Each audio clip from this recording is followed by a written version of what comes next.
Hello and welcome to another fun-filled nonsense retrospective. We're doing more Baldur's Gate today, a little bit overdue maybe, but before we get too far into things, I'm your host as always, Rick. Joining me equally as always is Devon, and we're going to start off with the good old time-honoured tradition of the nonsense, asinine hypotheticals. And what have you got for me today? Wow, Rick very quickly went off the rails and went rogue with the intro, and I heard the exact moment where he fucked up. Yeah, because I forgot to say who we were. Yeah, and I was like, oh, he's scrambling, get ready to talk, and he didn't throw to me. Oh, we're doing the hypos. Okay. We're professionals. Not really, not yet. I do have a hypothetical question for you. Are you ready? Let's go. Congratulations, Rick. You get to be part of a Baldur's Gate free-themed threesome. What two characters are you picking to join you? Ooh, Karlach and Minty. Karlach and Minty. Yeah, I think. Yeah. Can I think of anyone's better than that? Probably not. No, it's Karlach and Minty. Yeah, how about you? Who are you picking? No particular reason, just I think these two are the best characters, so therefore those two. They're both hot. They both have different takes on life and will probably have different styles, as it were. Okay. Yeah, I'm struggling to find out, to think of someone who would be better than either of them with the other. I mean, like, I don't know, man. I think there's plenty of combos that would be interesting, like Lae'zel and Shadowheart after their, once they're both in Act 3 would probably be interesting, because there's still a bit of hate there, but they're over it. Yeah, they're in the kind of like slap kiss kind of era. You've got Isabel and Aelin, provided they're okay with a dude joining in. That would probably be pretty fun, considering their chemistry. Yeah, probably. And, you know, probably. There's a myriad of people you can choose from. That's all I'm saying. But yeah, if you want to go Karlach and Minthara, go for it. Yeah, there is a myriad of people. But yeah, Karlach was always going to be picked. And yeah, I think Minthara is a good additional one. Especially seeing as I've seen the cutscenes for Minthara as a player character Karlach romance. And it's heartbreaking. But yeah. It's only heartbreaking if, as Karlach, you insist on, no, I'm going to kill myself. Yeah, all right. So yeah, how about you? Who are you going to pick? Oh, Minthara and Jaheira. Yeah. They're both wizened, they both know what they want, and I'm pretty sure they both hate each other, so it'll be interesting at the very least. Plus, yeah, is it really a drow threesome if someone doesn't get memed? And by memed, I mean maimed. Yeah. I was going to say. Yeah. So how about you? What's your question? Mine is it's a rather simple one. What kind of dungeon experience do you think is missing from Baldur's Gate? Who done it? Yeah, I kind of like this. Because you've got a mini version of it. Yeah, but it's Baal because it's Baldur's Gate, so it's always Baal. Yeah. Baal did it. What, the god of murder and strife? Yeah, what makes you say this? Look at him. Because it was a murder, and it's caused strife. Like, there's no real whodunit, really. Like, you get kind of those vibes when you do Cazador's Place, because it feels like you're walking into a murder mystery, but it's neither a murder nor a mystery. Yeah, like, you're going around this manor house, and it's almost entirely abandoned, because you're going to go into the Undercroft, which no one has ever gone before. So much so that Astarion didn't know it existed. Yeah. Anyway, what about you? You get a little bit with like the Temple of Shah, but I think the whole thing of like a traditional dungeon full of a shitzillion traps and weird things like a Tomb of Horrors, Tomb of Annihilation would have been a fun thing to have. Something like a Lich's Tomb where they don't want you to get to the end at all. It's not even a bunch of tests. They don't want you to get there, and if they do, you're just another couple of souls for them to eat. Yeah, but the problem with that type of dungeon is it would be very out of place in this game. Yeah, I suppose. Because most of those tend to be secluded. Basically, what Rick is saying is he wanted a mega dungeon. Yeah. Which, just as an aside, as a DM, fuck you. I've looked at mega dungeons, and I've gone, I never want to run one of these. Yeah, there's no interactivity in the mega dungeon. It's just you have players doing combat, and they do more combat, and then there's combat. And if you're lucky, you'll die in combat instead of to the bullshit trap number 5. Yeah, like one time Garrett passed a perception check and instantly died because of it, because he saw a beholder eye stalk that killed him. I mean, that's just the DM being silly. Yeah, but apparently that was run rules as written as well, and okay, even the DM didn't like it. But again, it's the DM being silly then, isn't it? Because if the DM didn't like it, guess what? It didn't have to happen. Yeah. Like, at the end of the day, that's the beauty of playing actual Dungeons and Dragons, is the DM can just change something because of either rule of cool, or this seems like bullshit, or if you're like me with Curse of Strahd, you're like, I want you guys to shit yourselves. Yeah. But yes, we're talking about Baldur's Gate 3 again today.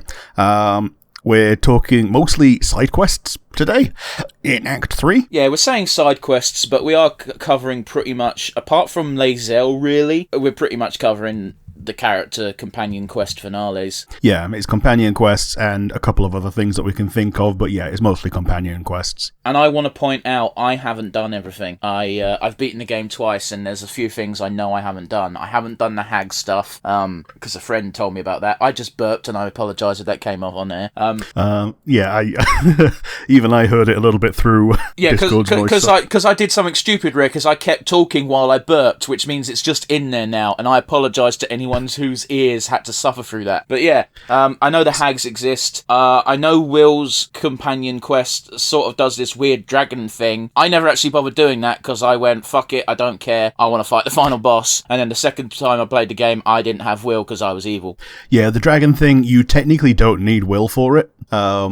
It's more of an Emperor thing than a Will thing. Okay, but my point being is the reason why I know it exists is because Will is the person that triggered a cutscene that said, hey, there's a dragon under there. Yeah. You can still go there. All you have to do is, set some torches on electric, and then you can find a Lich Dragon, and it's one of the more challenging fights, and it's pretty cool. Yeah, and you get the helm and sword of Baldur on. So because I knew that this fight existed, I was also thinking, does this mean the red dragon doesn't join? No, the red dragon still joins the fight at the end. Yeah. It's not that dragon. I think this is a blue dragon that's undead at this point. They use electric either way. I think blue is... Might be copper. I think blue's ice, isn't it? Blue's electric, white is ice. Oh, no, yeah, you're right, because Imrith is blue. Yeah, well, either way, it's electric. And they use, steam and smoke to do things as well. But yeah, we're in Baldur's Gate proper. Last time we pretty much ended on Gortash's coronation. There's a lot of stuff. This is the weirdest part of Baldur's Gate 3 because it feels the most full while also clearly being the most empty. Yeah, you can almost exactly beeline for the things that you need to do. If you want to show how much of a badass you are, you can go straight to Gortash's room and fight him here. So let's not do that. Let's do the rest of the game. Here's the thing, is when I first came here, I obviously had Karlak in my party because she is Bae, and all she's doing is shit-talking Gortash, saying, why aren't we killing him right now? And it's just like, listen, we're gonna kill him, Karlak. And we're saying this in front of Gortash, but Gortash is just like, I don't care, you're clearly not. Yeah. It's like, we're going to kill him, don't worry. We're just not going to do it yet, because Orin's a bit of a bigger problem right now. Yeah. And I think you pretty much automatically break your oath no matter what you say with Gortash if you're a paladin. If you agree to his thing, then you've essentially signed on with Bane. And if you go against him, then you're going against the current legal lord of the land. I wouldn't know. I wasn't a paladin here, but that doesn't make any sense. I think it depends on what oath you've got potentially, because I don't think Oath of the Ancients gives a fuck. Yeah. It was Ancients that I was doing it with as well. So I think they it broke my oath when I talked about it. If you say so, it doesn't seem correct that no matter what choice you pick, you break your oath here, because that just fucks over paladin players. That being said, I do absolutely... we did this last fucking time, but we're talking about it now, so fuck it, whatever. I do enjoy that even if you say to Gortash, shove it up your arse, I'm not your ally, he just goes, so we'll be allied then. And it's like, I said no. And it's like, yes, no, yes. Well, you said one thing, but it sounds like you mean the other, because you're going to kill Orin anyway, which is what I want, which makes us allies. more or less. It really baffles you a little bit how the fuck this Dread 3 can work together, because Baal wants to kill everything and Bane wants to rule everything, and the two are mutually exclusive. Yeah, and Merkel only has power over things when they're dead. Yeah, Merkel's the weird one out of this trifecta, because, well, that's also probably why we deal with Merkel's acolyte in Act 2 rather than Act 3. Yeah, and also get told explicitly that he's planning to betray them. I mean, they're all planning to betray everyone. I think Bane and Gortash specifically are like, we're not planning to betray anyone because we want to rule. However, we know it's coming. Yeah. They need an additional person to wield another Netherstone. And when it's one of the Dead Three, you might as well go with the rest of the Dead Three. But don't forget, the plan originally was Dark Urge and Gortash. Yeah. So, and those two were, by all accounts, actually pretty chummy. Yeah. They liked each other, yeah. Well, Gortash's line always kills me in that he's just like, I tolerate Orin, you I liked. Yeah. But anyway, can we talk about the actual thing we're meant to talk about today? Yeah. Instead of rehashing last time on Baldur's Gate 3. So, you mentioned the dragon a little bit. This is one where, like you say, you get a thing from Will, and you have to go back to the zone where Gortash's coronation was, and just across the way is the prison. That's where Councillor Floric has been immediately imprisoned after talking to you, and you can get her out. Oh yeah, I never did this. Okay, so she got executed. Well, she did, but she also didn't, because she's in this nebulous state where I never picked up the thing that said she was in any danger, which means... Alright, she got executed She got executed in my Dark Urge game, but it was my Dark Urge game, so I couldn't give less of a fuck. Yeah. Yeah, because on my Dark Urge game, Will wasn't in my party because he died alongside the rest of the Grove. But yeah, you can rescue her just by like sneaking her into the wilds, and then she finds her own little safe house or whatever. But yes, the dragon is there and is fightable. It's a rather tough fight. You're probably level 12 by this point and not very geared. This gears you up. The sword that you get, the Sword of Baldur, is one of the best swords in the game. What type of sword is it? It's a great sword, and it has advantage against anything large or larger. Right, so definitely using that in the final boss fight. Yeah. I think it also can do a knockdown on things that are big as well. Probably not on the Elder Brain, no. Maybe not the Elder Brain, because what are you going to do with that? You can just turn it sideways. Straight up, I just think the Elder Brain might just be immune to prone. Yeah. There's a couple of little puzzles to get through there as well. There's chess fights and stuff. I accidentally cheated, and it just ends up flooding you with shades and shadows. How do you accidentally cheat? Pain in the ass. I stepped somewhere where I shouldn't have done, which wasn't a legal chess move. Oh, so you just outright didn't play the game. Okay. Pretty much. I even had Gale with me, and he loves puzzles like this, and he tells you how to do it if you have him with you, and I still failed. That's a cool little feature. Yeah, it's great. But yeah, there's that. There's, like you say, the hags. I think this is one of the cooler ones because Mayrina becomes a little badass. She leads the anti-hag support group, because she's seen firsthand how much of an asshole hags can be, anti-Ethel in particular. I mean, just Faye in general, really. Yeah. And it is anti-Ethel, if in case there was any doubt. And I mean, I do appreciate that, because she does say at the beginning of the game, it's like, listen, Petal, you can kill me if you want, but I'm just going to come back, and that's a pain in the arse, so can we just stop here? And yeah. And it's like, nah, fuck you die, bitch, and she'll come back anyway. Yeah.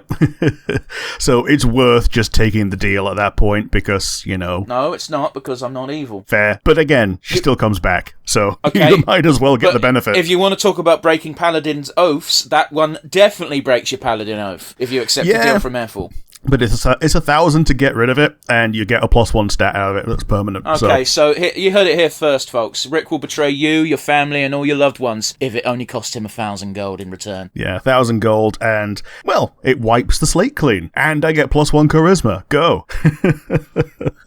Man, wouldn't you just, pay 1,000 quid for +1 to your actual stats? No. Really? That's a lot of money. And also, what do you mean to your actual stats aren't a real thing in real life? Yeah, but, if you could... You get to add 1 to your stats. Lifetime goals. I've scored 1 goal against every football team. Go me! That's what stats are in real life, Rick. Yeah, fair enough. Okay, yeah. No, I was talking about the D&D abstractions of stats, so, +1 con would have been decent to have, because, who doesn't want to be healthy? But yeah, the fight with her includes some mushrooms. If you don't get rid of the mushrooms, she resurrects via the mushrooms. Okay. So it's like a mini version of phylacteries, I guess. So that's there's generally a fight fun. like that in Rogue Trader very early on, where there's a bunch of fucking totem poles, and it's like these totem poles are mildly annoying, but they're not. Oh, cool! The boss comes back at full health if they're all still here. Fuck you, video game. Yeah. Gimmick fights. Yeah, once you've got rid of those, she's trivial to deal with. She goes down. Oh, she would be, wouldn't she? Isn't she still like level 5? Oh, she rises to the occasion. But yeah, she's still vulnerable to things like paralysis and crit smites. Bet you any money she gets legendary actions in bullshit mode. Oh, almost certainly. Yeah. Well, they gave fucking Dror Razgin fucking legendary actions, and he's a fucking hobgoblin. Yeah. I said his name wrong, but you know who I mean. Yeah, Dror Razgin. Speaking of, we can save him again. Oh, yeah. It's tangentially... Actually, it's not. No, it's not. It's just right next to it. Yeah, right next to the foundry where all of the steel watch are being made.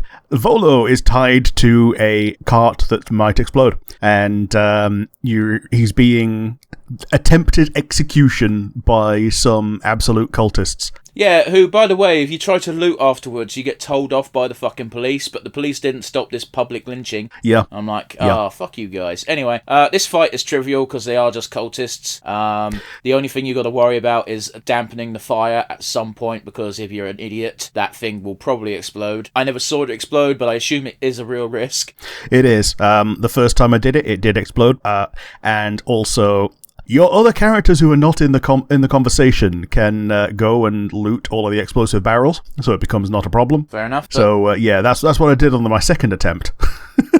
I mean, Sleet Storm is your friend. Yeah, that, or even just create water. Well, yeah, sure, but that is a real waste of a fucking spell slot in combat. Yeah, but you can do that when it's not combat-y. So you send someone out sneaking while your main character's having a conversation. Yeah, but counterpoint, Sleet Storm. Yeah, sure. Or if that might kill Volo. No, Sleet Storm's non-damaging, it just makes ice. It makes ice in a big... You're thinking of Ice Storm. Sure, In a big fuck-off area, you just make a big old ice pool, and it's great, because almost every fucking person who's under the level of 10 will slip on it. Yeah. Once you save Volo, he becomes your pet merchant. He just stays in your camp. Better than that, though, innit? Because if you talk to him, he's like, by the way, Baal's doing Baal shit, and I have a book that will help you beat him. It's like, what? How? Gimme. Yeah.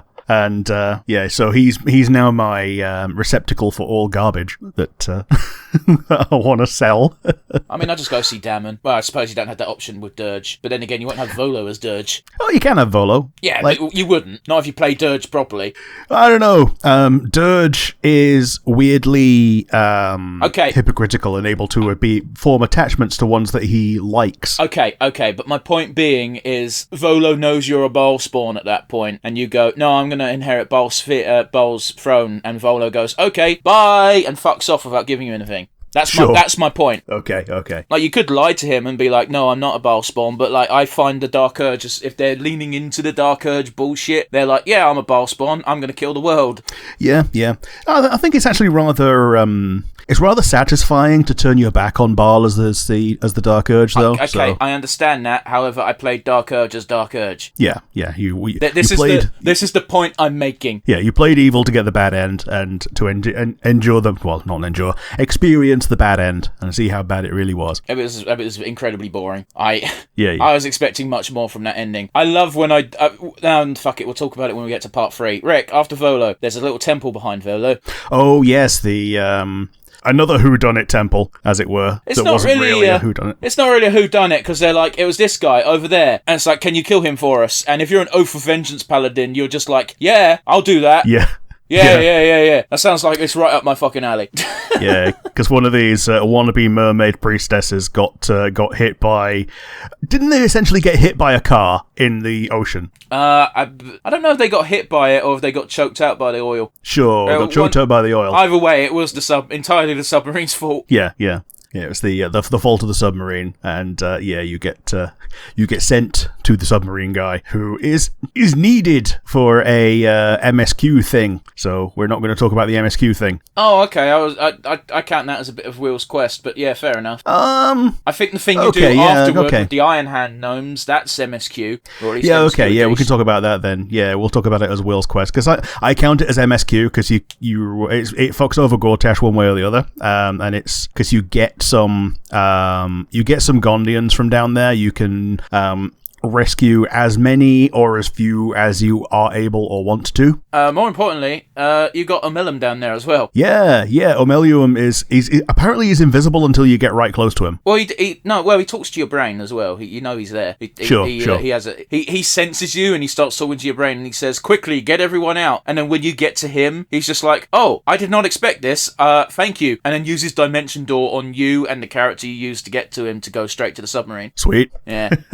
What a cool guy. Yeah, man. Omelium is such a good character. I like him. Yeah, man. But yes, Duke Ravengard is down here after he had a touch of sanity when you were with him up at the coronation. Did he? And as far as I'm aware, yeah. And now he gets his he gets the protection of the Emperor from now on, pretty much. Oh right, yeah. That's assuming he joins your camp. Yeah. But yeah, this one's interesting because we got to rewind a little bit because earlier in the game you would have done a discussion with Mizora saying you need to break Will's pact and you can use some various methods to have her agree. She eventually does. She comes in with her fucking side demons and is just like, "You must make a choice, Will Ravengard." And Will's like, "Oh, this shit again." And yeah, it's just like, I can either save your father or you can break your contract. And I don't know why you would ever pick to save fucking Duke Ravengard.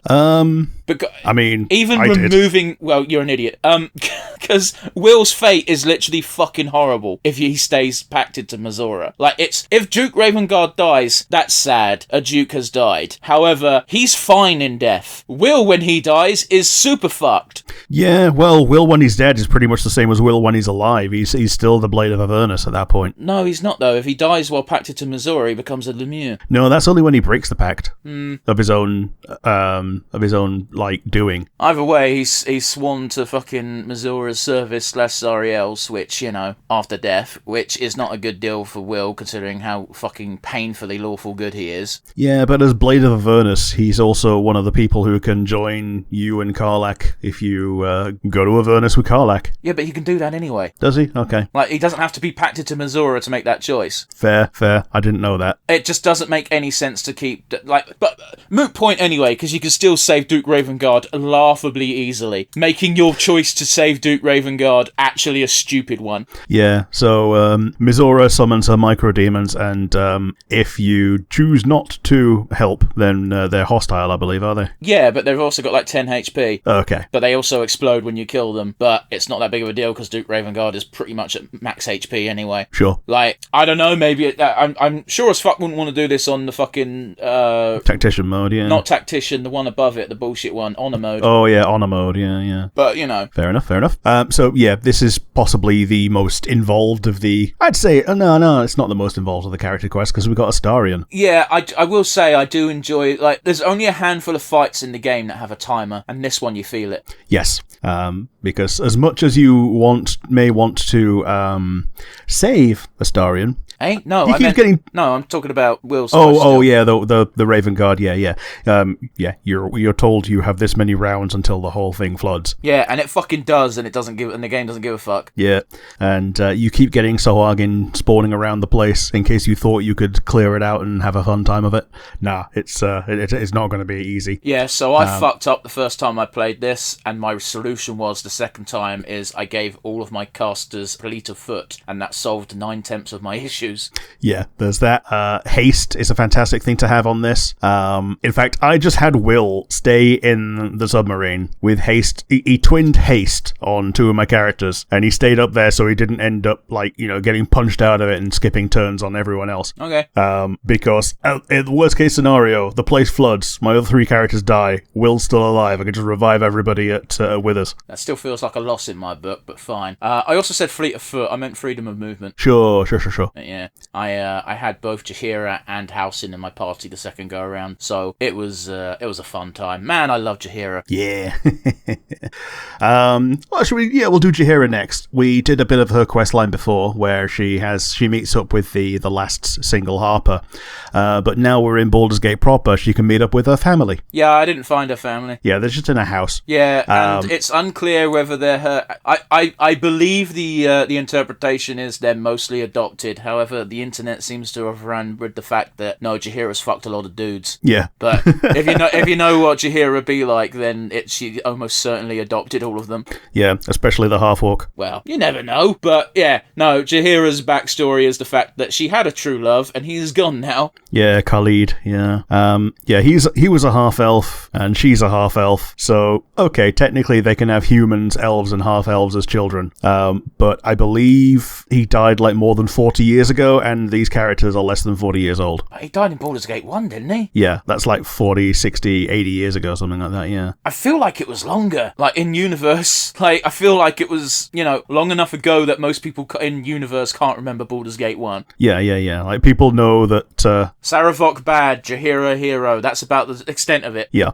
And Minsk hero. And speaking of Minsk, he's also essentially part of Jaheira's questline. If you don't have Jaheira, you can't recruit Minsk. Yeah, you can murder Minsk, though, and have a sad space boo. Yeah.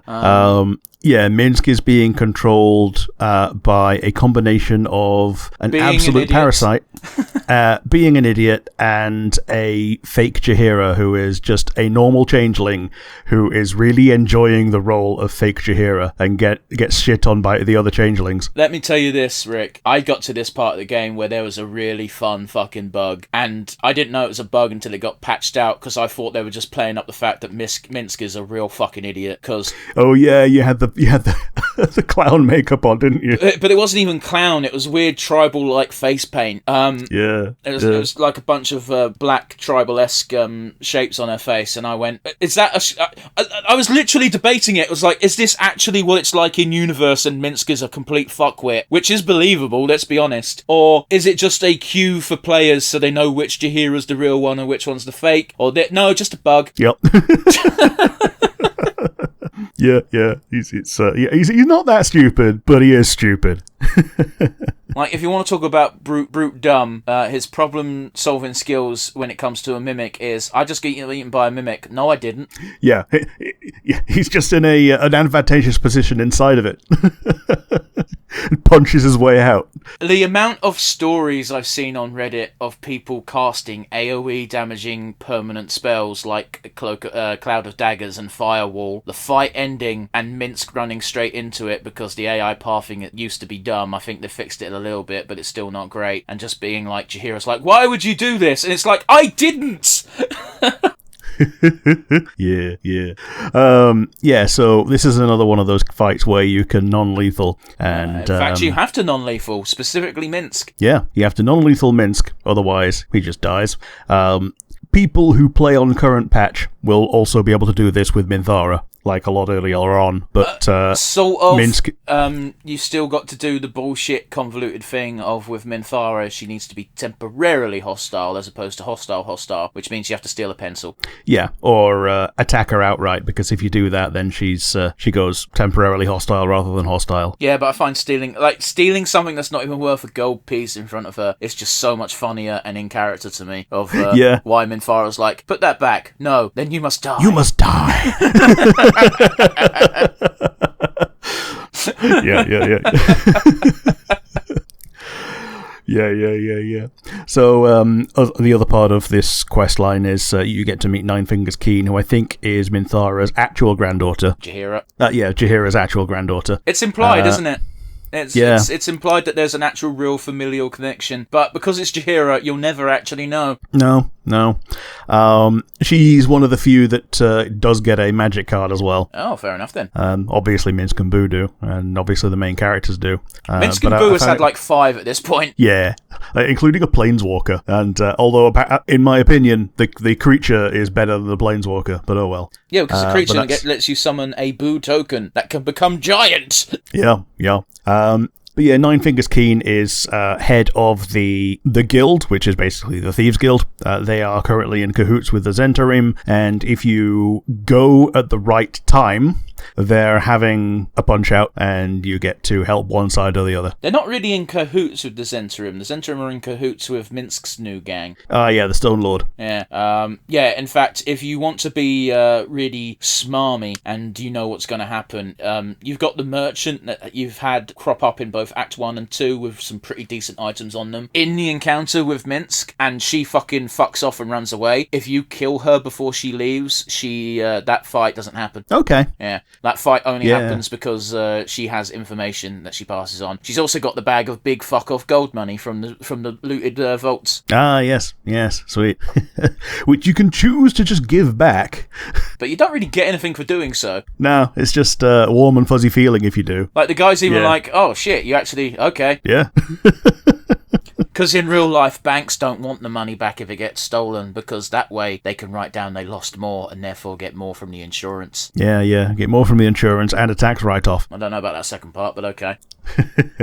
But yes, where are we on that? Yeah, there's the Nine Fingers Keen fight. You're probably going to side with Nine Fingers Keen because, fuck the Zentarim, they're not good people. They really ain't. The only reason I can see people siding with the Zentarim in this scenario is that one halfling fucking... the merchant, Roarungla. Merchant, is they were like, she's given me cool items, allowed me to buy cool items up until now. Maybe I'll get a cool item if I help them. But if you think like that, then you play RPGs wrong. Yeah.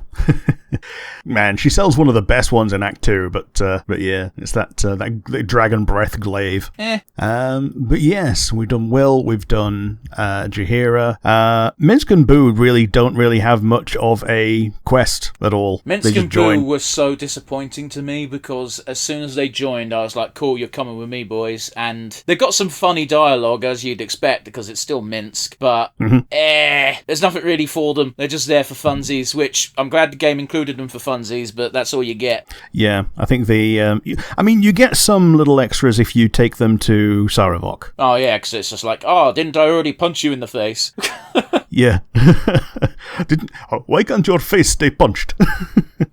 I love that. I'm gonna try and do Matt Mercer's Minsk. Instead, I'm gonna sound like Jumbo because that's the most recent foreign voice I've tried to do. Why can't your face stay punched? Yeah. And if you're Dark Urge, which I don't know why you'd have Jaheira and Minsk as a Dark Urge, but probably because of this, Sarevok commands you to kill them. Yeah, and why the fuck would you? Yeah, because that's probably like 2/3 of your party by that point. Like, you're gonna have what? Lae'zel, Shadowheart,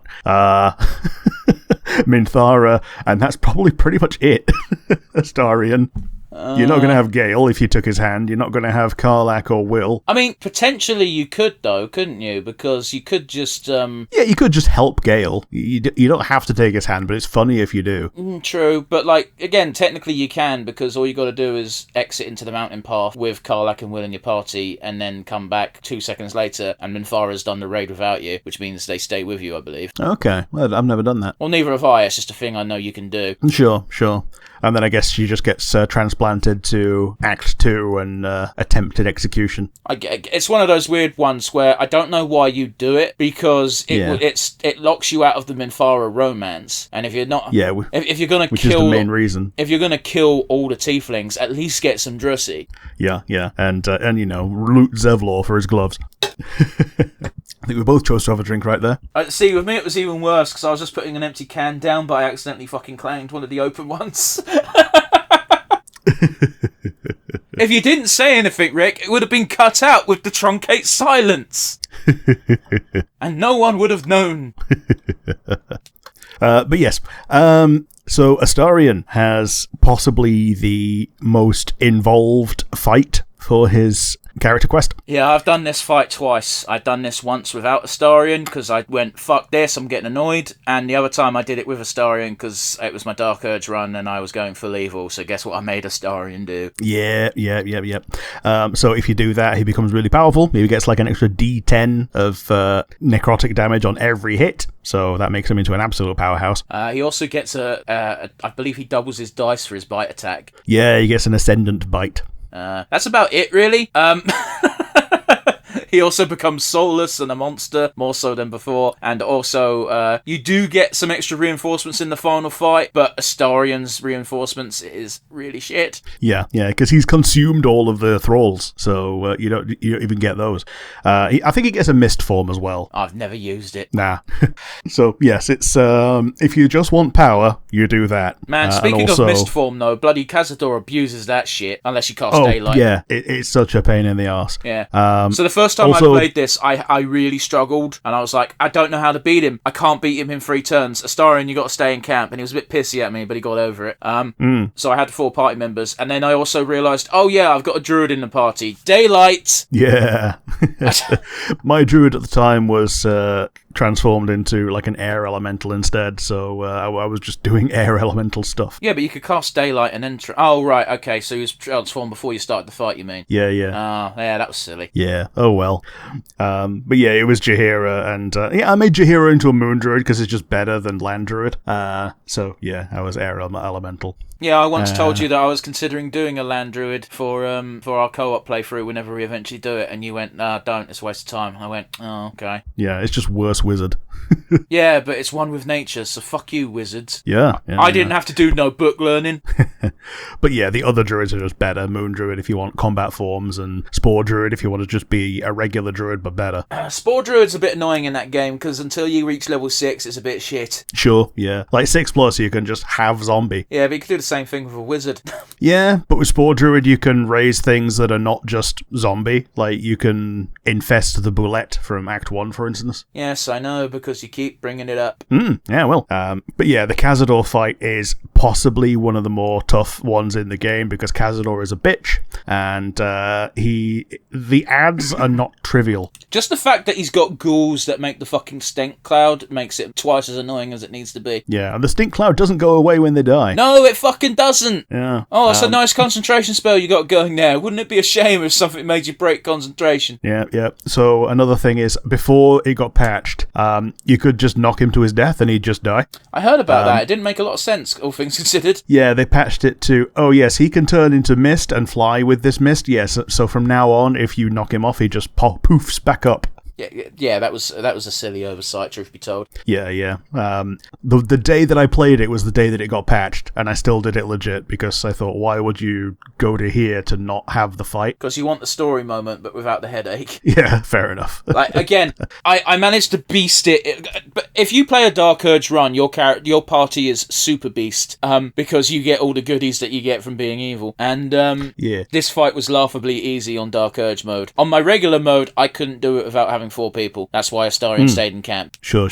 Yeah, there are 3 outcomes to this. Ascension, which is pretty much the bad end. Astarion's face turn for a given value of face, where he frees all of his thralls. And the third option, where he gets mad at you because you took the choice away from him and he leaves the party. Okay. Does that happen if you leave him at camp, does it? It happens if you do things wrong in the fight. So like if you destroy the staff or like throw it over the edge or whatever. Oh, so you have to purposefully be an idiot. Yeah. Well, also I think on mine, Jaheira was the one who got the killing blow and was the character that was controlled for the conversation. So I couldn't have any input because she was counted as not a player character for some reason. Okay, yeah, well that'll be fixed now because they've actually done... That used to be a real problem when the game started, is whoever gets the killing blow, guess who's having the conversation? Is this character?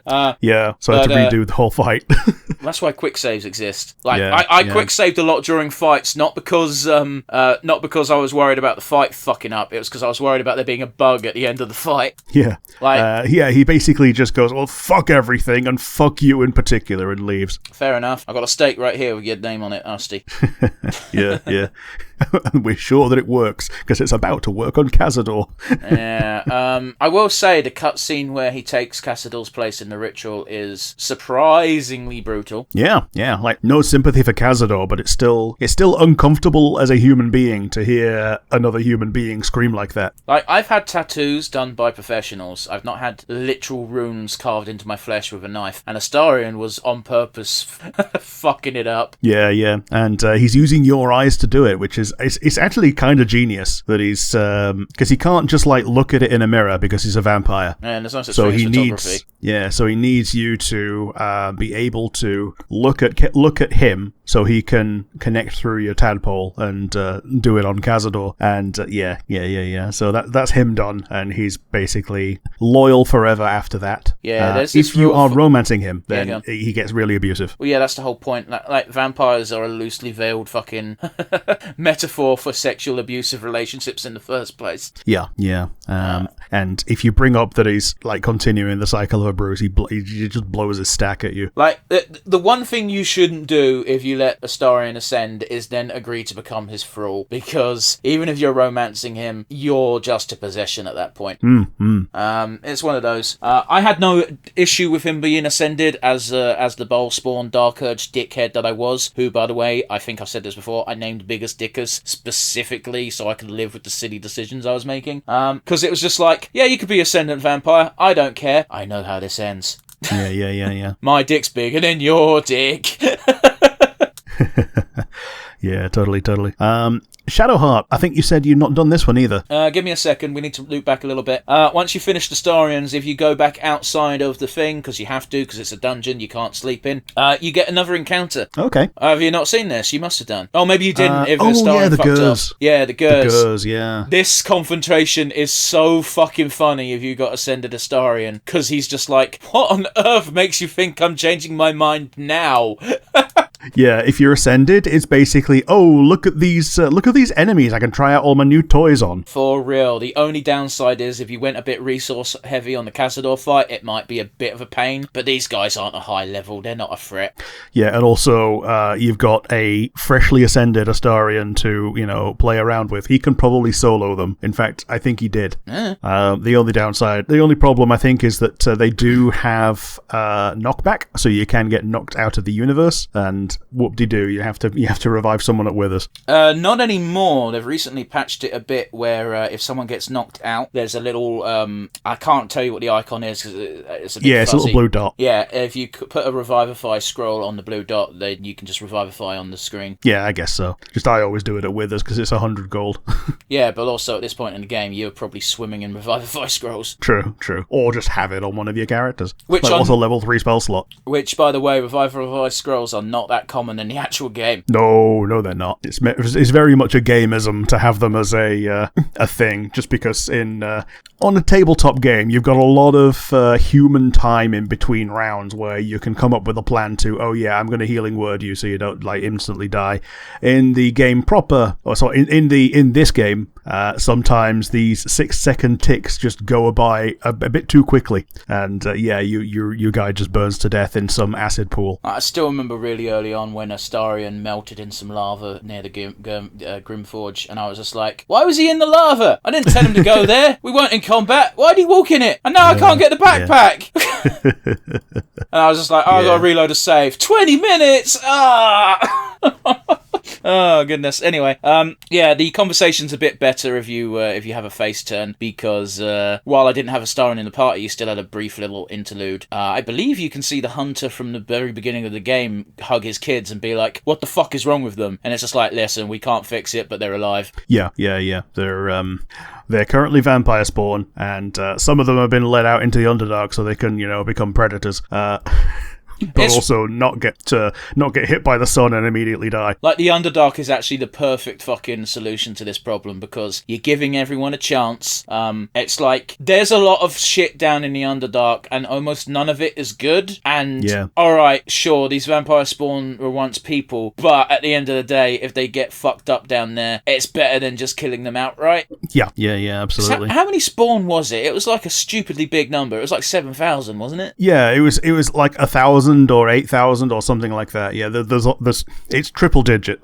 Sorry, 4 digits at least. Yeah, there's a stupid number of them. There's so many, and they're all tied to the ritual. And obviously, they can't show you all of them. Oh no, but we will show you this one that gives Astarion the big sad. Yeah, because it wasn't his first love, but it might as well have been. Well, it wasn't even a love. It was the first person he was tasked. He was tasked to seduce people for Cazador, and he did. And this was the first one he did. So it's the only one he felt bad about. Yeah. Like after that, it just becomes his job. Oh yeah, it's like once you've done it once, you start becoming numb to it. Once you've done it 100 times, you definitely don't feel nothing no more. No. Like, yeah, so you want to move on to Shadowheart, yeah? Yeah, Shadowheart's interesting because I've not done it the good way, but I have done it the Dark Urge way. And because I've done it the Dark Urge way, it makes me slightly nervous to do it the regular way because I'm like, there's going to be a lot of enemies in this fight, isn't there? Yeah, it's very difficult. And none of those enemies are trivial.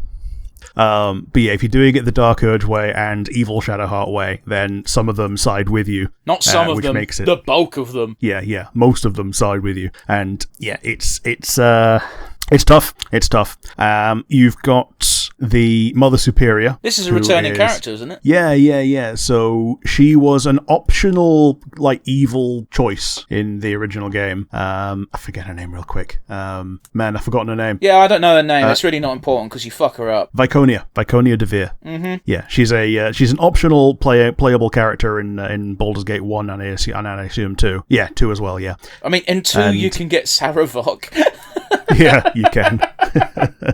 I believe she used to be a Lothsworn, and now she converted to Shah, and she did that before even Baldur's Gate 1, so like she's always been a Shah simp. And she's the one who was in Shadowheart's Cheese Dream, if you give her the Noble Stalk and let her see her memory of her father getting attacked and presumably killed, but by the same token, it's what gives her a fear of wolves, because that's all she can remember from that, is just there was a wolf, and she was rescued from it by the Sharans, rather than, abducted.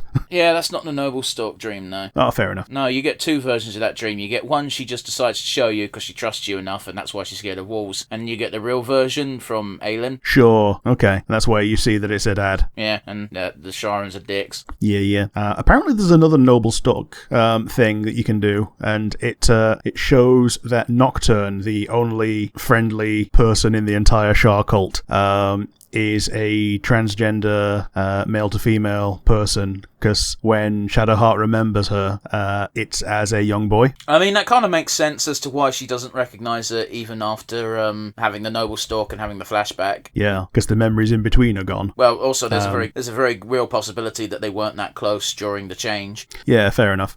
Like it's very much implied that for a while now, Shadowheart's just been out doing shit for the Sharan cult. Yeah, for like 40 years. Like everyone seems to forget because she looks and acts like she might be younger than she is, but like she's a half-elf, she's like 40. Yeah.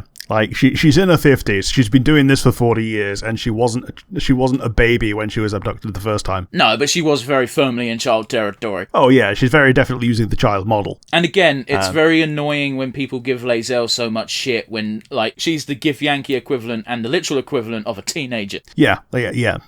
She's basically never been on the astral plane and therefore never had her aging halted. Lae'zel literally is like 18. Yeah, I think technically her number is 20 because the devs didn't want people to feel weird about romancing her, but she is very much a fish out of water, and anyone who doesn't go through the effort of getting closer to Lae'zel, whether that be romantically or just as a companion, really misses out on the fact that Lae'zel is actually quite sweet. She's just doesn't know how the world works because, hey, spoiler alert, she's not from this world. Yeah, she's not from the world. Yeah. She's not from Faerun. So yeah, the fight with Viconia is a big bitch, and you can spare her, kill her, let her leave, whatever, but if you don't loot her, then you're missing out on like one of the best shields in the game. Yeah, so I looted her on the Dark Urge run, obviously, it's the only one I've done with her, but I don't know if it was a bug, but there was never a conversation with her to decide her fate. She just got locked in a weird fucking glowing orb thing, and then just never spoke to us again, which means I think was a bug. Sure. If you get Shadowheart to become the chosen of Shah, then Nocturne becomes your number 2. And behind Viconia is Shadowheart's 2 parents, who are strung up, and you get the choice. You can kill them as a final thing for Shah. You can kill them for themselves to put them out of their misery, or you can rescue them. Yeah, if you leave it up. Not giving you a prize as to what I told Shadowheart to do. Yeah, this is another one where you can let Shadowheart make her own decision, and in this case, she does choose to kill them. even if she's on the good route. Yeah, well, because Shah does make a promise to you, and I assume she keeps it even if you do a face turn of that. If you kill them, you won't remember it. Yeah.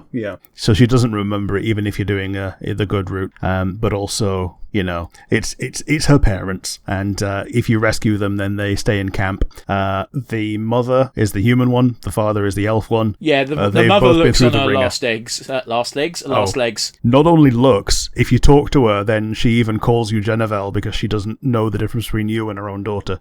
She's super senile. But Shadowheart is her daughter. Yes. No, she calls you, the player character, Genevieve. Oh, okay, that's what you meant. Yeah, she calls the player character Shadowheart's name because she doesn't know the difference between her and you. Yeah, so we also learned something a bit more fucked up, that every single time in the game, whenever Shadowheart goes, it hurts, and her hand goes all glowy, that's Shah fucking hurting the parents. Yeah. So she's punishing the parents, and it gets transferred to her, and it's every time she feels empathy. Yeah, like some real Pavlovian conditioning. But I can't remember what it is exactly, but because again, I didn't get this version, because I was just like, Shadowheart, just kill them and let's go over and done with it. Parents is what fucking Baalspawn biggest dickus is thinking, because he's just like, I know what parents are like. Mine wants me to fuck Knowles. Yeah. But yeah, what I'm told happens is that the parents are actually not that bothered by Shadowheart ending them, because they feel awful because of how much pain they've caused, even though that's not how it's working. Like, it's one of those weird fucking, it's not a hero complex, but almost like a martyr complex of like, you're not the ones causing pain, you're just the instrument for it. Yeah, don't blame the knife. Yeah, so and this one is like you say, you've only done this really once, haven't you? I mean, I've got a Shadowheart romance playthrough just outside, but it's one of those where I'm putting it off because, again, I saw the amount of dudes and I know the fight's going to be a headache. Yeah, none of them are going to be on my side this time. Yep, this is true. I also think they're pretty good at dispelling things. So if you try and swing things in your favor by summoning like something, like Will's got that rapier that can summon a Cambion. Yeah, like something like that, like a really high level summon. They just dispel it. Well, they must banish it then or something. Yeah, something is like a banishment or something. Yeah, well, because it's not a concentration spell, so there's no dispelling. Mm-hmm. That being said, my go-to is because Shadowheart's a clerical built-in already. I have her summon. I always have her summon a genie. I love the fucking genie summon so much. Yeah. So other ones. Gale doesn't really get much to do here. Like, his main version of the quest is, once everything's over, I want the crown so I can choose to either give it back to Mystra or have a heel turn and become the next BBEG. Yeah, he has this real weird moment where, despite, even if you're throughout the entire game telling him, like, he's telling you not to be too ambitious, not to do this, not to do that, but as soon as you get to Act 3 and he realises the crown of Karsus is a literal object that he fuck with, he's like, if I use that to become a god, Mystra will have to fuck me again. Yeah, it's so weird. It feels like someone decided, let's assassinate the character of this character who's been like unambiguously repentant. Neutral at worst. Here's the thing, is I don't think it's character assassination, because they give him really good justification, because after you go in and get the book and come back out of the wizard place, which we'll talk about in depth in a minute because it involves Aelin, but once you come out, you find Elminster again, and Elminster's like, the fuck are you doing, Gale? And Gale's like, nothing. Elminster's like, Mystra wants to talk to you, go to the temple. It's like, but I can't remember when he says it, but Gale's just like, she wanted me to blow myself up. It's a little hard to not be resentful right now. Yeah, and it's and he was willing to do it. Like, he was willing to do it until he realised there is another way of doing this. Yes, and that's the problem, and it's kind of the problem with gods in general in D&D. Like, Gale brings it up if you say, why doesn't Mystra just say fuck you to the absolute? And it's just like, well, then Ao will get pissed, and it's like, well, fuck Ao. But you can't say fuck Ao because he's the god of gods and he'll destroy a lot of shit in a pissy fucking. The gods are bullshit in D&D. That's all I'm saying. Yeah, totally. A level 20 player character might as well be a god. Yeah, which is why they stop at level 12. And why it's a big fucking deal that Elminster monsters level 24. Yeah, because like player characters can't get past that. You can do this weird thing called epic levels, but you need to buy a whole supplement, and who the fuck's going to be playing the game for that long? Oh, yeah, because you need things to fight at that point, and they sometimes are not. But yeah, Gale doesn't really... It's weird, isn't it? It's very weird. The only thing Gale does in this chapter is he gets really pissy if you agree to Raphael's deal, because of course he does, because he wants the crown, and he can't have the crown if Raphael has it. Yeah, yes, this kind of puts him at odds with Lae'zel to a degree, because Lae'zel wants you to take Raphael's deal, because that helps her out with her good path, where she's like pro-Orpheus as well. Okay, here's the weird one, Rick.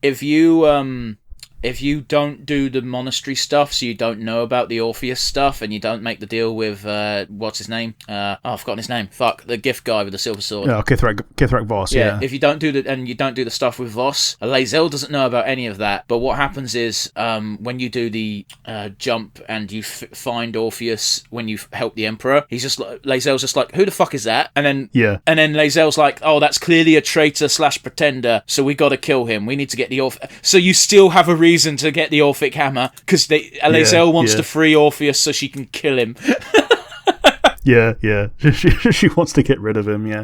And that's apparently that does actually give you a reasonably, it looks hopeful ending for Lae'zel, where she like flies away on her red dragon and becomes and she goes to ascend with Vlaakith. But unfortunately, you also see that everyone who has ascended is like a soulless demi-lich. Well, yeah, because they can get away with it in that ending. Because in theory, in that end scenario, you didn't go to the monastery, so therefore you don't already know that ascension equals bad. Yep.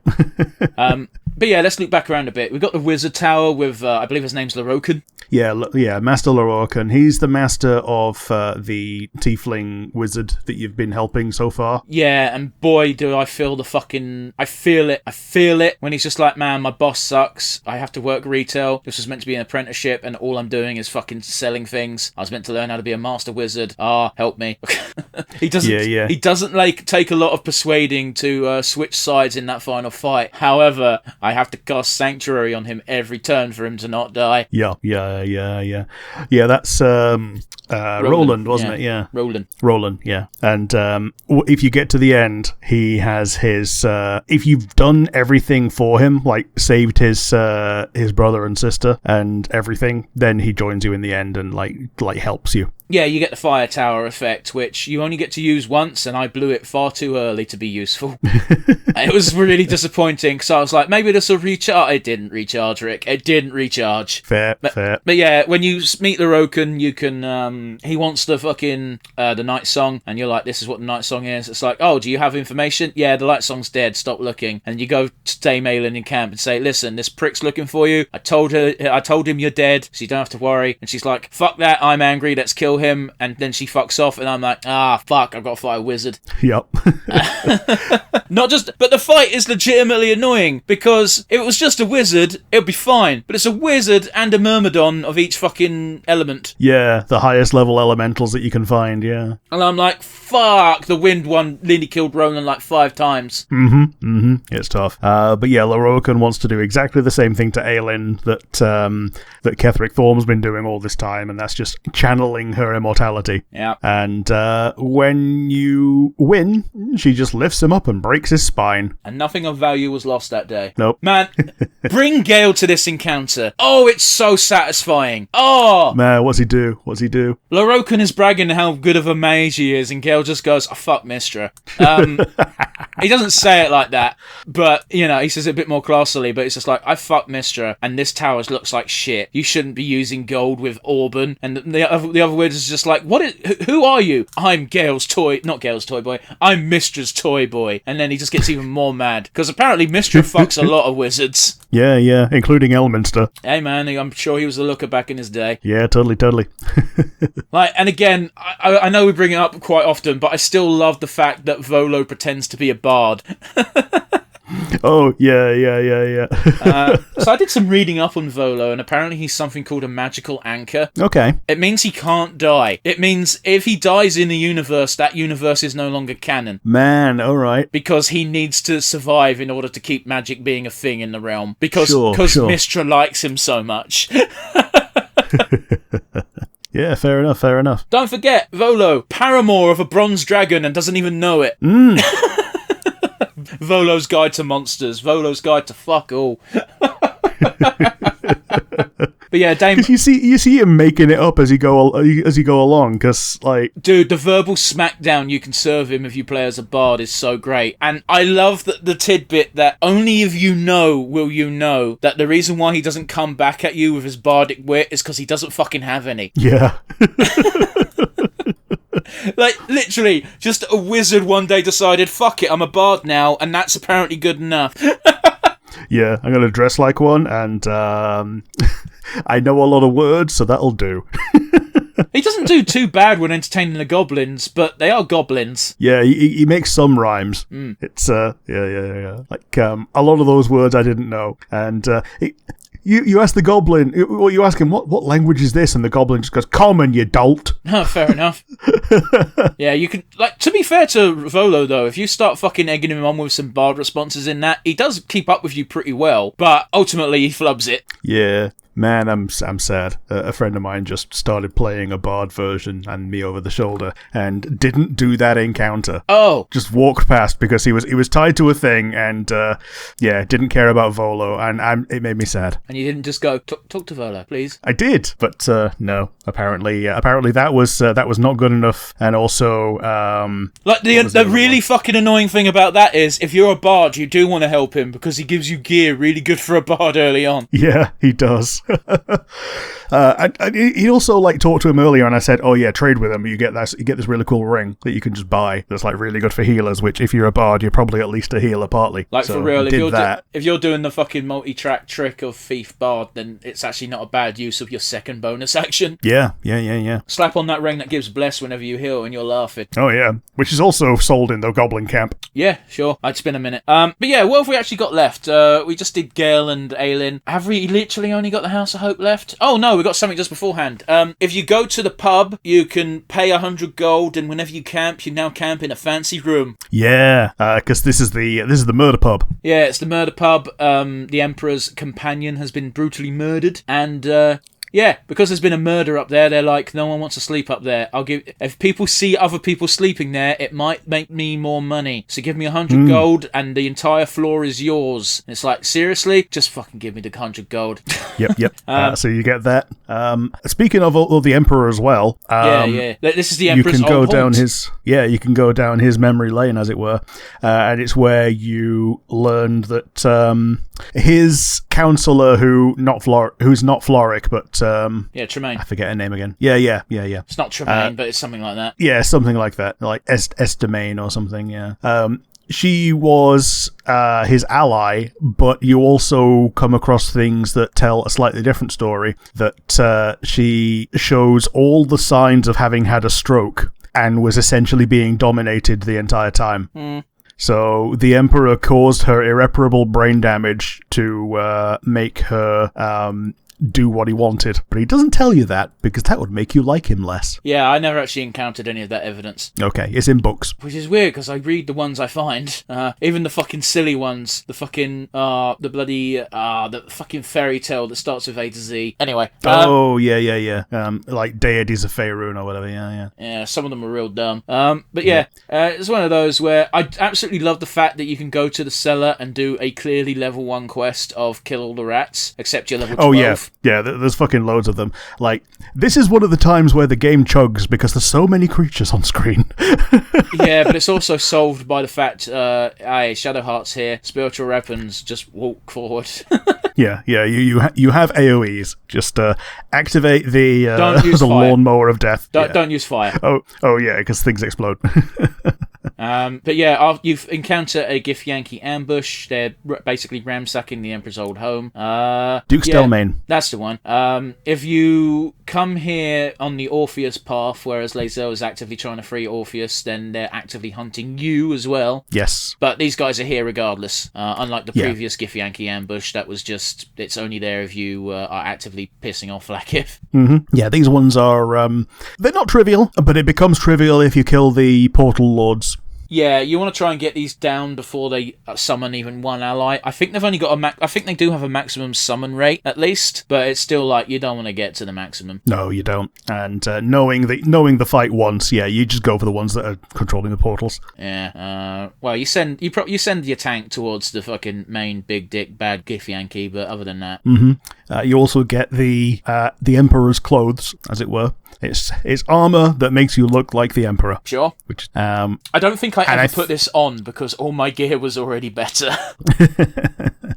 Well, I think it's heavy armor, and like you might have multiple people who would enjoy heavy armor and not that many sets. Trust me, you have enough sets. You just killed Ketheric. Yeah, but what I mean is like Ketheric is your main heavy armor and probably will remain that until the end of the game. So if you want a second, third, and fourth set of heavy armor, then this is going to be one of them. I don't know why you'd have 4 sets of heavy armor. Quad Paladin. But why would you have 4 of them? I don't know. I like things that have heavy armor and can use heavy armor. Not necessarily using it all the time, but still. At most, I have 2 people in the party that need heavy armor. Like, and at that point in the game, I would much rather have the Antimantine than the Emperor's Clothes. And then, also, in a minute, we're going to go to the House of Hope, and also we've got Saravox armor, which means this will get outpaced. Yes. So yes, the House of Hope. Yeah, so I missed this on my first playthrough, but I also didn't really care that much. On my second playthrough, however, I already knew the House of Hope was a big deal because everyone was going mental about it on the internet. And I went to the House of Hope. If you go there as a Dark Urge, the woman in the place recognizes you and says, "Did you get the thing?" And I was like, "How do you know me?" Yeah.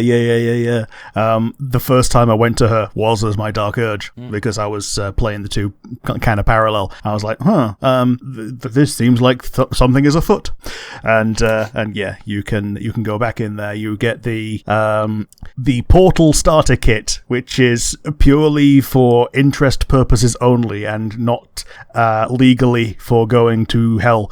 And yeah, you're also told, oh yes, there's a space upstairs you can use for practice.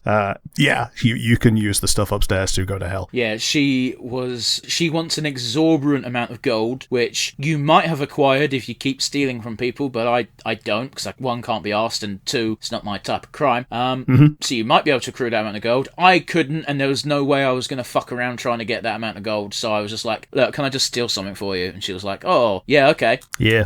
Or go on the wiki and find out how to do it, because the things that she gives you are all common items. They just obscure. I was just talking about something. In order for her to agree to let you go, you have to promise something. And I think it's like a belt of hill giant strength or something. It's a very mundane magical item.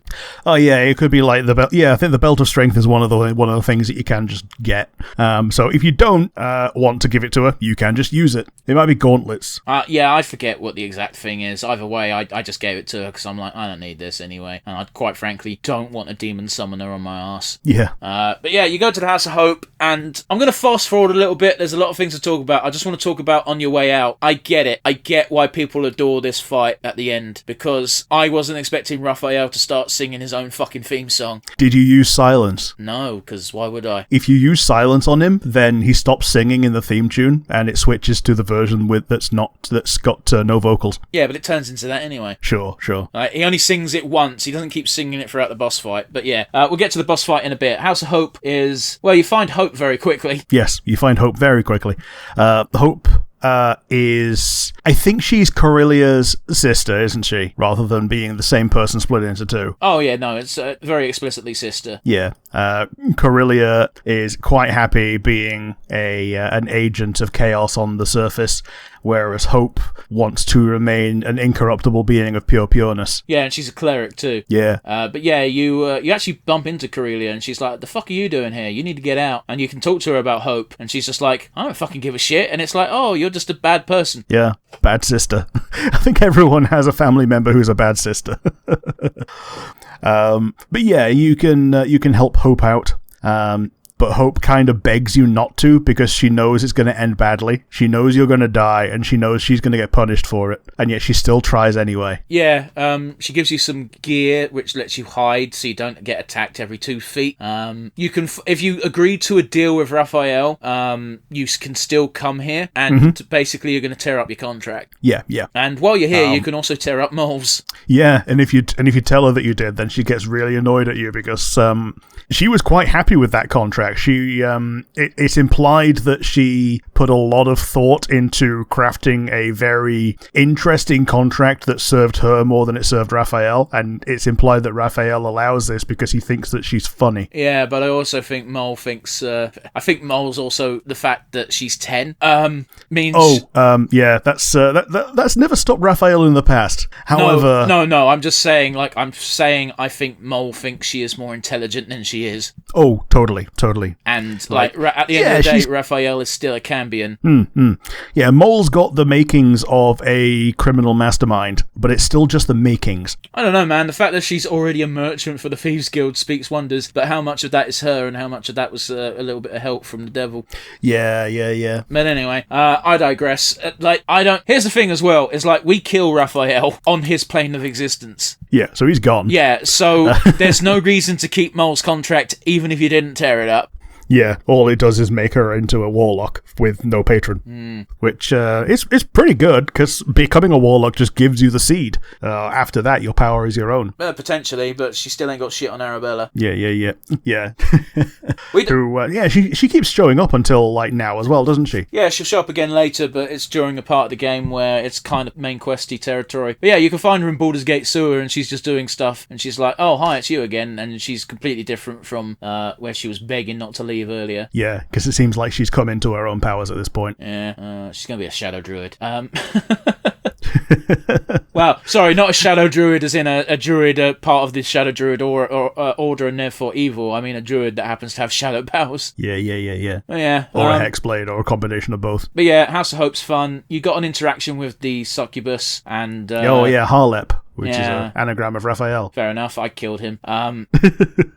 Yeah, you could become his sex toy, essentially. He, as one of the things that you can agree to is that he takes your form as one of his own that he can use for his dalliances, and whenever he does, you feel it as well. Yeah, which is a bad deal. Don't know why you take it. Oh, wait, yeah, I do, because... degenerates. You get, not even that. You do get some information from him if you do, and one of those is, how good is Raphael in bed? And he'll tell you that he's not very good. And later on, when you meet Raphael, it's like, have you got any last words? Make them brief. And it's just like, that'll still make them longer than you last in bed, according to Harley. And Raphael just goes, you fucking bastard! And fucking... That's the only reason I could see doing it, is to get that dialogue. But it's not a worthwhile trade-off. No. But yeah, it's just been the House of Hope is one of the more interesting just general set pieces, because it's so different. The outside scenery is something you don't get pretty much anywhere else because it's hell. Yeah, I'm kind of interested to see what Karlach's reaction would be to going here, because obviously I didn't have her in my Dark Urge run. I can't imagine she's happy being in the Hells. She's not happy, and part of what she's not happy about is how much relief she feels from not being burning up anymore. And she goes, I'm not burning up. It's comfy, and I kind of hate it. I hate. Yeah, she hates how convenient it is that going back to hell fixes so much of what's wrong with her right now. Yeah, but she already knows that's the problem solver. Yeah, but she forgot what it felt like to not be in pain. Sure. But yeah, there's a couple of ways to actually get the Orphic Hammer. Whatever you pick, you end up putting the house into high alert afterwards. And yeah, there's a lot of fighting. This is very much a pretty much by the books version of a chase scene in D&D. Yeah, you can fight everything. You probably should. But the idea is get to the end, fight Raphael, do the gimmicks, get rid of the pillars. Oh yeah, there's always the Globe of Invulnerability and Nuclear Bomb version. Well, again, you want to make a brief detour before fighting Raphael, because you need the Orphic Hammer to free Hope. Oh, yes. Which, by the way, involves fighting not one, but two mini beholders. Yeah. I didn't like that fight because those beholders have fucking knockback beams, and in an arena where knockback is king, and they themselves float, so therefore cannot be knocked back. Yeah, your rules are not my rules. Yeah, it's a very skewed fight. However, they all are also only level 7. You are probably level 12. In fact, if you're not level 12 and go to House of Hope, you're a bit silly. Yeah. In fact, I think it would be incredibly difficult to go to the House of Hope without being level 12. Mm-hmm. As long as you're, playing the game normally, at least. I mean, when I got to Baldur's Gate as a Dark Urge, I was like level 8 because you don't get as much experience. You just don't. However, there's so much experience inside Baldur's Gate proper. But yeah, anyway, I had a pretty good team of badasses because, again, I was Dark Urge. Everyone was leveled up. I had Shadowheart in full Dark Justiciar, or rather, Chosen of Shar gear with the Dark Spear and everything. She is unbelievably good with that gear set. Yes, it's a cool set. Yeah. It's a shame you got to be a right evil bastard to get it. Yeah. You fight Raphael. He's difficult. He's got 666 health, which is a lot. Yeah, and it also made me chuckle. Yep. You've got Yorga in this fight, haven't you? Yeah, so if you were good to Yorga before, you can convince him to join you against Raphael. Oh, you don't even have to have been good to him. You could have just murdered him, and you can still convince him to change sides. You get. I don't know if it affects the difficulty check, but his DC was like 23 for me. Yeah. Okay. But yeah, I always managed to do that. So he joined me. Oh, I was like, Raphael's probably going to be a tough fight. I'm going to save scum this roll. This is the one roll in the game where I was like, I'm going to save scum it just to make, because I remember him being a real fucking annoying as the main threat. Him being a sub threat in a fight is just going to be too much of a pain in the dick. Speaking of pains in the dick, that fucking bounce back damage on Radiant is bullshit. Oh, yes. So, if you didn't know, by the way, clerics get this fun thing at, I think it's level 10, but it might be level 12, where you can get Divine Intervention. You get to use it once. There's a few things you can do with it. One of it is a big old blast of radiant damage in the entire area to all your enemies. Hope has that. Don't use it. Yeah, I kept Hope outside the door. I just basically didn't use her for that fight because I didn't want her to get targeted and killed. Oh, I used her as a heal bot. She gets targeted by ads, but Raphael doesn't tend to shoot her for some reason. Might be a purposeful AI decision. Yeah, that he wants to keep her around. Especially seeing as you can kill his current number 2 laughably easy. Yeah, Corellia. Yeah. If you non-lethal Corellia, then Hope has stuff to say about it and thanks you for not killing her, even though she's been a shit to Hope for quite some time. Yeah, but she's also not that regretful. She's not that. Yeah. She's like, that's a shame. Oh well.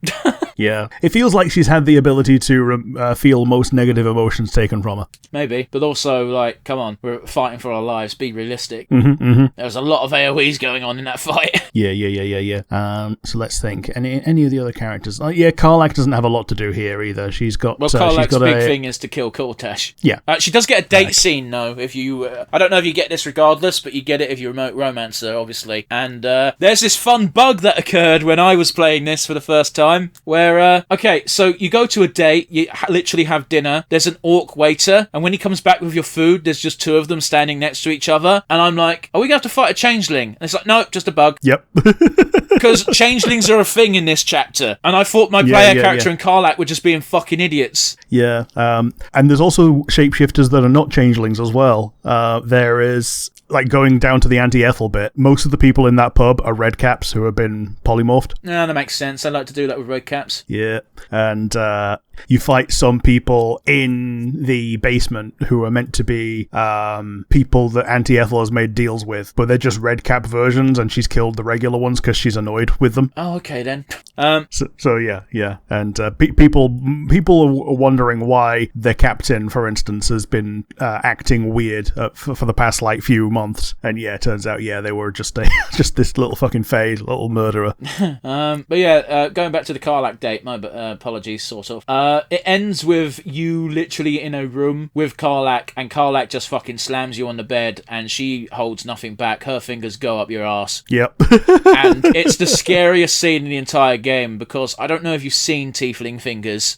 Oh yes, they're very clawy, and they have barbs on the knuckles. And I'm just like, oh god! Clearly there was was no injury happening here, but fuck, Karlach, slow down. Other fun things that happen with Karlach, you get a nice little reminiscence part where if you find her parents' graves, which she'll... aren't hard to find. Yeah, they're not hard to find. Turns out her mother also was called Karlach, but it was spelt like in the Gaelic way. Ah, okay, so like with an E for some reason. Yeah, Caer. Yeah, I'm half Welsh, I get it. Yeah. And you can also meet up with one of her old friends from when she was still a street rat. Oh yeah, it's so fucking adorable because if you're in a relationship with Karlach gets all bashful about it. It's so precious. Yeah. And the other one is if you're not in a relationship, she just looks at you and goes, no. We're just mates. Yeah, I can see Karlach doing that. That's great. We're just mates. Really, really good mates. Hey man, I was your wingman for Withers. We're a bit more than mates. Yeah. It's a little bit heartbreaking if you were trying to pick up a late romance with Karlach, and she's one of the ones that it kind of makes sense for, because if you were scrambling for your life and didn't manage to get the scene with Dammon in Act 1, then... yeah, it's the fact that you get her as fixed as possible in Act 2 should count for something, but no, it doesn't. They've added a dialogue option in Act 2, by the way. Have they? Yeah, so I've got a new playthrough that's in Act 2 recently that I'm romancing Karlach because I love Karlach, she is precious. Got to Dammon, and you've got touch her on the shoulder, hug her, kiss her, and the fourth one is just stand there. And I'm like, that wasn't there before, that's fucking hilarious. I'm not picking it, but fucking could you imagine? Yep. If you're playing as Karlach, apparently she has sex dreams about Dammon. Yeah, it tracks. I think she has... they might not show sex dreams with everyone, but I'm sure Karlach has fantasized about everyone in the group because she's that pent up. Yep. And you can't blame her. Even with us. No, you can't blame her. We're not going to talk about the Bowl murders because that's kind of one we touched upon it a lot last time, and also I think that's going to be a fairly sizable chunk of our next foray. Yeah. You get an encounter in the park with some cultists, and when you finish it, the Elder Brain speaks to you via one of them. Yeah, the Elder Brain is wanting to basically cut a deal with you to kill the other two controllers because the Elder Brain wants to be free. Shock horror. And it's like, I was already going to kill those. We're good. Yeah. And, do not trust the Elder Brain. The Elder Brain will want to kill you anyway. This game might as well be called Don't Trust Any of the Antagonists or Half of the Protagonists in Act 3. Yeah. But we'll get to that, I suppose. I think, unless there's something we're very clearly missing, that's us all done. Very briefly, you get one of the coolest armor sets in the game for killing Raphael, which, by the way, Rick, you'll probably be glad to hear there's many bugs to get that in Act 1. Ah, yeah, okay. Yeah, it's like it's the perfect version of what Dammon makes, isn't it? I couldn't tell you. All I know is it's really good, and it's like 23 AC. Yeah, so Dammon makes like the imperfect Helldusk gear, and like getting it from Raphael is the perfect version that actually has things going on for it. I'm just saying, like, I put this on my Dark Urge, I put Saravok's armor on Minthara, and it was just melee team go brew. Yeah, back-to-back badasses. Oh yeah, you meet Dammon as well. He's got some cool stuff. He's got a lot of cool stuff. I didn't do it because in my first playthrough, I didn't have the owlbear cub, but you can do something with Dammon to make the owlbear cub a full-grown owlbear war beast to summon in the final fight. Ah, sweet. Yeah, I never recruited the owlbear cub. I seem to always fuck it up. How do you fuck it up? I don't know. Like, I killed its mother, it starts eating its mother, and then it just never shows up again for me. I don't know why. Just go into the cave and... Okay, obviously you can do it while also killing the owlbear, but you can just go into the cave, meet the owlbear, back away with one of the options, and then fuck off, and then that will guarantee it spawns in the goblin camp, and then you just pass the checks. Right, okay. And make sure you have Scratch as well, because then you get an achievement. Yeah, you can pet both of them at once. Yeah, which, by the way, was bugged for the longest time, that achievement, because it took me forever to get it. Yeah. But yeah, I think that's a reasonable place to wrap up for now. So, from the side content, not MSQ, of Act 3, do you have a favourite moment? Favourite moment, because I'm a sucker for it and I'm a little bit horny, is Karlach's date. Yeah. It makes me viscerally clench up when she just fucking dives in with those fingers, but it's probably the second most passionate sex scene in the game. Yeah, and it's definitely the most actively passionate, because Minthara's is driven by the Absolute still. Sort of. The Absolute isn't telling her to fuck you. That's just how Drow be. Yeah, sure. And also, as cool as Minthara's sex scene is, I honestly think the superior moment is her waking up in your arms and having the, oh shit, I'm currently scared because my brain's finally mine for a bit. It's a moment of vulnerability you don't get very often in games, let alone lovemaking scenes in general. Yeah, absolutely. But yeah, that aside, yeah, I'm giving it to Karlach because the date is great. It's almost a little bit awkward because it feels like Karlach is acting, but not because of insincerity, but because she doesn't know how a date's meant to go.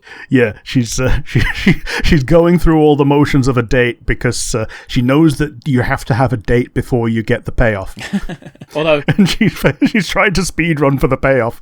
I mean, to be fair, you've already had the payoff, but this is just another payoff. And again, I'm going to assume that I don't know if you can have a date with Karlach that's just a friend date if you're not romancing her, but if you're romancing her, oh, woof. Yeah. Yes, but how about you? Mine is the Raphael fight. It was a fantastic blend of gameplay interactions and the music. Yeah. It just really set the scene incredibly well for a boss who thinks he's going to win, and unless you do rather well, he might. I mean, the phases of this fight are unreal. It feels like the old school Final Fantasy mindset that fights you go out of the way for should be rewards. They should be challenging. They should be unique. They are a gift upon themselves. And honestly, it kind of competes with the Elder Brain for most epic in scale. It can't really edge out the Elder Brain fight because of the special mechanics it introduces, and it's just a fun time. But it's pretty fucking close. Yeah, absolutely. And yeah, that's why it's my favorite, pretty much as you say. I'm very sorry, Rick. There's a fucking kestrel outside my window. Well, now. Yeah. You never see those. My bad. Sorry. What were we going to say? We're doing a rundown. My bad. Yeah, I was going to say, we can't always talk about the best stuff. Do you have a weakest link from this portion of Act 3? Might be controversial, and for that I can only apologise, but it's going to be Cazador's Palace. Okay. Yeah, because basically, apart from two things, which is just fight a guy, get a key, it's a straight run to the end. Yeah, it's Astarion's end game, and the plot beats are unarguably very entertaining, very interesting. Regardless of the outcome, it's just a good time story-wise. But you could say this about a lot of the character stories in general, but I think Astarion suffers from this the most in that they feel like they're mini campaigns thrust inside the actual main campaign. This feels like it should have been a story in its own right. The entire challenge should have been Cazador's Palace rather than just it's like you say, there's a little bit of a puzzle. You get 3 fights. One's against the skeleton that you will wallop, the other's against the werewolves in the dining room, and then you got the Cazador boss fight. And I'm not taking anything away from the Cazador boss fight. I think it's well done. Bit of a struggle, especially if you don't know what you're doing, but I don't know, man, it just felt underwhelming. It felt like it deserved more. Yeah, it felt like there should have been something in the Undercroft before the boss fight, you know? Well, again, it's a whole mansion, and you explored 2 bits of it. Yeah, I agree with you. I also think that it felt like there were multiple states for that mansion, and the rest of the time states got cut, and you only got to have the end state version. It felt like if you got there sooner, it would be before all of the thralls were imprisoned, for instance. Oh no, I think the thralls are always in prison. They were it's heavily implied. Oh, not the thralls, but the other chosen. But that's the weird part, isn't it, Rick? Because there's an event at camp that you can have where 4 of those other vampire spawn come to your camp trying to get Astarion to come with them because they've been promised good things by Cazador, but they need Astarion there. And the other one where it's just in a house, and he pulls the other guy into the sun and he starts burning, and Astarion doesn't, and they just go, "What are you?" Yeah, I'd never got that, but that's cool. I think it's actually the same pub where you can push. Not even a pub. It's like that. It's like a house kind of thing where you push the button and you start the quest chain for the murderer. Maybe. But again, I didn't get it, so I don't know. Yeah. But it's that kind of area anyway. But yes, that's Khazad. That's a point well received and well made. I'll agree with that. It could have been better. Well, it almost feels like they wanted to do Curse of Strahd stuff, but they didn't. Curse of Strahd is its own module for a reason. Yeah, it's because he can set the tone of all of it, as opposed to just one house. Like you have a bit of a conversation with Astarion very early on, where it's like, you know, that big mansion, scary gothic mansion, and your character just goes, "Oh, you mean the big scary mansion has actually got vampires in it?" And Astarion's like, "Right." Yeah. But yeah, anyway, I digress. We spoke about that for a bit more lengthy than I thought we would. So, Rick, back to you. What's your weakest link? Well, I'd say it's actually just in general the character stories, because once you've done them, they just end and the characters have nothing else to do. It's kind of a problem where you can either skip it and not do anything, or you can do it and then the character's worthless. Well, they're not. Yeah, okay. From a story point of view, I think the problem we come across here is the actual Gamism. Yeah, that's exactly it. Like, it shouldn't matter what final four members of the party you take to fight the big Elder Brain, which means everyone needs to have their story, quote unquote, finished by the time you tackle it. The reason you're tackling the Elder Brain isn't for any personal reasons, apart from the fact that you want to, 1, save Baldur's Gate and all the people, and 2, not have your brain eaten by the tadpole. Yeah. And some of them, like, don't really get much of a story. Like, we pointed out Gale. Like, he doesn't really get much to do in Act 3 at all. Gale suffered as well early on, because until there was an epilogue, like, I didn't beat the game until the epilogue existed, but before the epilogue existed, the game would just end at the pier, and I'm like, that would be incredibly unsatisfying. Yeah, it's incredibly unsatisfying, especially for Gale, because, like, unless you're playing as him, you don't even get to see his interaction with the Mister, I don't think. I wouldn't know, but it's definitely a lot more, like, his ending is definitely better. Shall we say. Yeah, because the only thing I can think of before that is just meeting up with Tara. Yeah, which is super missable and we didn't talk about. Yeah. But, you know, whatever. You meet up with Tara, she's eating some pigeons. If you have Gale with you, Gale just tells her to stop, and she does, otherwise you got to pass a check. There. Yeah, and if you take the thing that she's like nesting over, she just goes, Mr. Decarios. But yes, we'll get on to the good one of, who would you say is your MVP from this act? It's a tough one, man. It's a real tough one, because it's just difficult, because of the way we've structured this, there's no real antagonist to keep everything together, and I can see arguments being made for any of the protagonists, so I'm gonna give it to Raphael. Why not? Fuck it. He's the closest thing we have to... Each little ending has its own little, character arc, as it were, has its own little antagonist, and truth be told, Raphael, Cazador, woman whose name I forget, the drow from Baldur's Gate 1. Yeah, Vaconia. Yeah, those are the only three I could see realistically getting it, and Raphael is just so satisfying to kill compared to the other two, because Raphael is a villain for everyone. Oh, yes. He's nice to you, sometimes. he makes no allusions that he's not a devil. Like, the first encounter, what's better than a devil you don't know? A devil you do.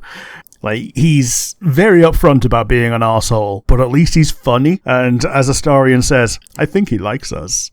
And he does. Like, he doesn't actively do anything to thwart you until you break into his house. Yeah. And even then, that's only when you actually try to rob him, because before that, he's just got Corellia there, who's obviously reporting to him, but if you leave without doing the thing, then you just leave without doing the thing. Which makes the whole trip rather pointless. Yeah, but at least you got to see it. I guess. That's fair enough. I remember musing with a mutual friend of ours ages ago of, wouldn't it be really cool if as a Fiend Warlock player character, you could have Raphael as your patron? Yeah, that would be neat. It would be far too much work for the devs, and I appreciate that, but it would be cool. Also, the voice actor for Raphael is a fucking G. Oh, he is. Yeah. He's fantastic. He got asked how he felt about doing 10 minutes of voice work to make 60 minutes of content via AI, and he said, yeah, that's fine, as long as you pay me for the 60 minutes. Yeah. And I'm like, yeah, fuck yeah, that's the best response you could have given. Yeah. But yeah, anyway, I've waffled on long enough. Who gets your MVP for Act 3.2? I would say, because he essentially gets two separate quests, I'm giving it to Will Ravengard. He gets the underwater thing, which is, like you say, it's one of the most tense moments in all of Act 3. And he also gets the reason that you go on the quest for the helm and sword of Baldur from Ansur the Dragon. Yeah, and it's even more annoying as well if you told Mizora to fuck off and free will, because the reason you go on that quest is because Mizora told the person who confronts you about it, and like if you didn't defuse the situation with charisma, you have to kill those people. Oh yes. So yeah, I think this is the one time I can really give Will an MVP, because he has more ties to Baldur's Gate than most people, because he's got Duke Ravengard as his father, and all that. So after having a weak mid-game, I think this is where Will really comes into his own. Yeah, man. I mean, I have no problem with Will in general. Will is the type of character I enjoy. He is lawfully good, almost to a fault. It's just, he gets weirdly hypocritical when it comes to devils. And it's one of those where you can call him on it and say, that's rich coming from you. And it's like, who better to warn you than me? And I'm like, I get that, but you don't have to be so sanctimonious about it. I get it. You fucked up and you don't want me to fuck up. I'm not fucking up. I don't have any pacts. Ignore my fake patron giggling. Who's probably anti-Ethel. See, that would also be a fun twist. But yeah, I like to think that your fave patron is just a fucking mildly bored pixie. Yeah, some Oberon kind of thing. Yeah. I'm happy. Yeah. I'm happy to tip my hat at Will. Yeah, absolutely. But yeah, that's about it from us today. If you like the video, you've got the comment section down below on YouTube. And if you're listening via one of the many audio platforms, we've got the email, which goes to nonsensereviewuk@gmail.com. Yeah, join us again next time. Well, it's going to be a while before we do Baldur's Gate again, but next time's going to be the finale. It's going to be goodbye from me. Bye, guys. See you next week.